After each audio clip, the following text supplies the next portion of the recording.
Good evening, all. It's Dr. Bankhead here at the Struggle In with Who the F Was My Friend, Part 19. I'm going to take a little time on this video to talk about what I understand is the core issue between me and the first witch, and that is jealousy and a feeling of unworthiness. I know that my friend would often call me to share the news of her latest trip. And I had the sense that the intention of sharing the many details about the trip was to get me to feel jealous. Why? Why would I be jealous of you? You went on a trip? I'm happy for you. I hope you enjoyed your trip. I hope you took many great pictures. And I hope you made great memories. Why would I be jealous of you? I wish you well. I don't wish you evil like you wish me. And you're wishing evil on me. Why?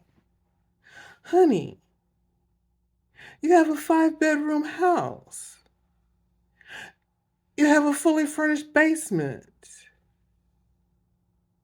You and your husband are driving luxury cars. You get to live in the house and someone else is paying a mortgage for. And I'm living in subsidized housing.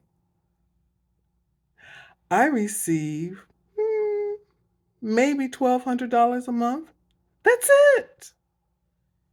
I'm what they consider to be below the poverty level. I'm living on food stamps. $47 worth of food stamps for the entire month, by the way. And I have a lot of things that I'm grateful for. I'm grateful I have a roof over my head because, honey, I think you remember I was homeless not, 4 years ago? I was homeless. I was homeless for 2 years. And I asked you if I could stay in your guest room until I could locate another place I could afford.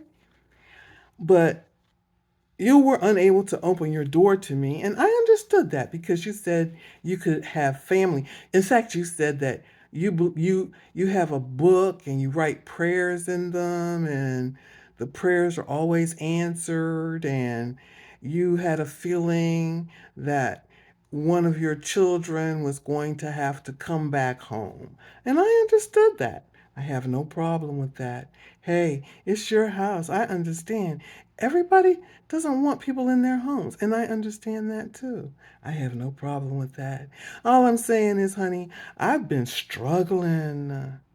And I understand that the struggles I've been having are because you were jealous of me and you were putting spells and curses on me so that I would have difficulty finding jobs that were up to my standards. But that's okay, honey. I forgive you. I'm not angry with you at all. But the unworthiness. Why do you feel unworthy? I mean, from all the little stories you've told me, you were raised like a little princess. You were an only child of your mother and father, although your father had other children. So, in a sense, you weren't really an only child, But you are an only child because you were raised in the home by yourself. So you were a little princess. You got to do whatever you wanted to do and go wherever you wanted to go. And you had your way. I'm not going to tell the story about the time you didn't want to iron, so you did what you did so that you never had to iron again. I'm not going to tell that story because I think that would be embarrassing. And I'm not here to embarrass you at all. That's not my intent.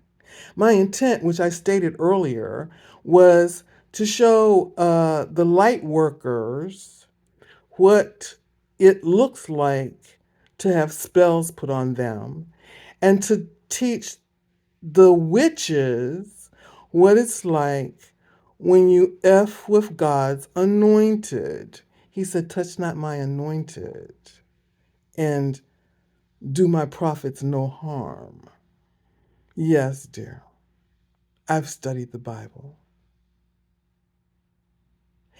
Anyway, as far as the worthiness and unworthiness, I've recommended that people say, I am grateful, for I am fully great, and embrace the fact that you are fully great.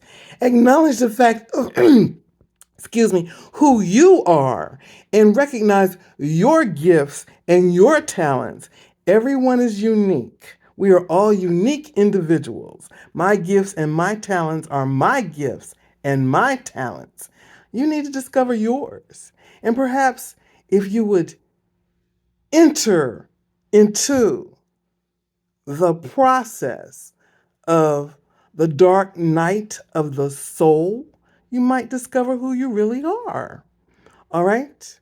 This is Dr. Bankhead with Who the F Was My Friend, Part 18.